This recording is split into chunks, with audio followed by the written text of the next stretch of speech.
Breaking news right now. Hamas says it is planning to release an American hostage as part of efforts toward a ceasefire deal with Israel.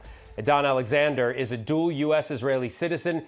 He was 19 years old when he was taken in southern Israel during the October 7th Hamas attack. A statement released by Hamas doesn't say exactly when he'll be released. Israel says the U.S. informed them of the gesture that is being done without any compensation or conditions. It comes as President Trump gets ready for a major foreign trip, leaving tomorrow for crucial meetings in the Middle East. He'll make a stop in Saudi Arabia, Qatar, and the UAE over the next several days, but notably no plans right now to visit Israel. Let's get right to ABC News senior White House correspondent Selena Wang, along with ABC News national security and defense analyst Mick Mulroy. Mick, I want to begin with you. Can the U.S. trust Hamas to release Alexander, and what would it mean for the peace process? Because if I'm right about this, there was talk about releasing him before and it didn't happen. So the short answer, Phil, is no. They shouldn't and they won't trust Hamas until it actually happens. But it certainly will be a good thing. It's announced, so it's unlikely that they would now back out. Adan is believed to be the last American left alive.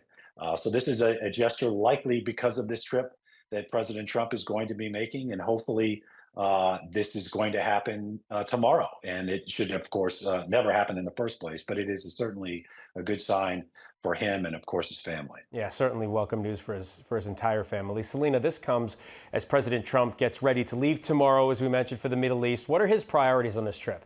Yeah, Phil, well, certainly the conflict in Gaza is going to loom large over the president's trip to the Middle East, but this does signify close ties between the U.S. and the Gulf region, especially during this Trump administration. You'll remember that in President Trump's first term, he also chose Saudi Arabia for his first major foreign trip overseas, once again breaking tradition, this time as well by skipping over America's closest neighbors. Now, Saudi Arabia has also served as a mediator for some critical conflicts around the world, including the war in Ukraine, with Saudi Arabia being the venue for separate U.S. talks with both Russia and Ukraine. This also comes as the U.S. has just wrapped up a round of nuclear talks with Iran. So a lot on the agenda, economic and geopolitical.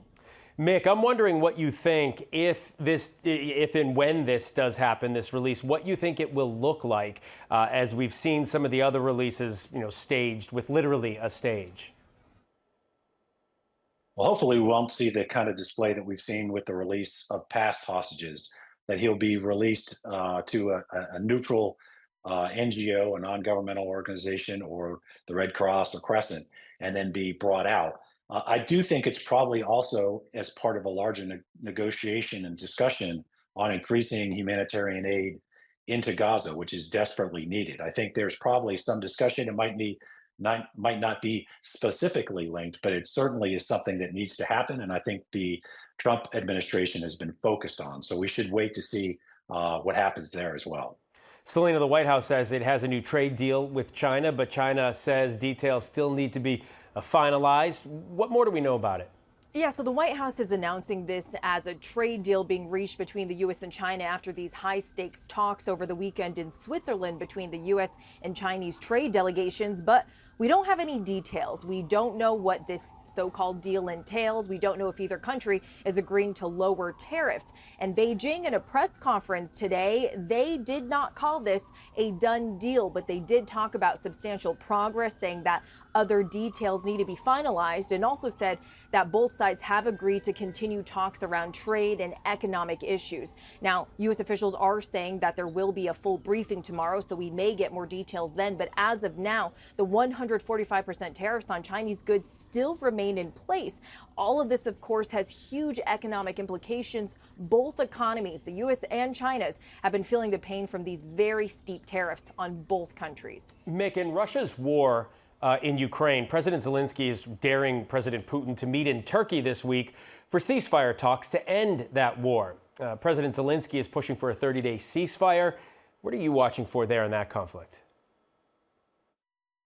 Well, first of all, whether President Putin actually shows up, I think it's a bold move by President Zelensky, and it's the right one. It's clear not only has the United States proposed this and supported this 30-day unconditional ceasefire, now a group of European countries France, the UK, Germany, and Poland has proposed the same. So it's really now onto the playing field, if you will, of President Putin to make this decision. If he doesn't, I would hope that all these threats of sanctions, secondary sanctions, and potentially even releasing Russian frozen assets in Europe happen, because that is what is going to cause President Putin to react more than anything else. Selena Wang, Mick Mulroy, thank you both.